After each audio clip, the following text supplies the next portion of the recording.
bersatu dalam satu kalimah, sabar menyeru di medan dakwah, tekad menyubur bumi tarbiyah, tulus berjuang memimpin siasat, sederap langkah Islam ditinggikan menuju cita dengan kepatuhan, rela berkorban rentas kepentingan, seiringan bina kemakmuran.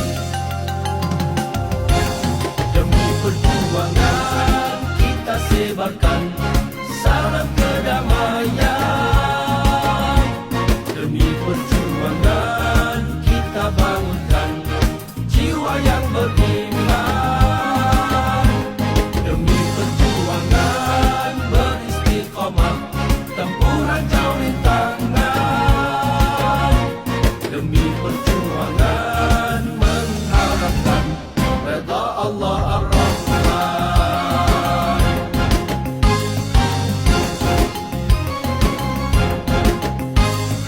Bersatu dalam satu kalimah, sabar menyeru di medan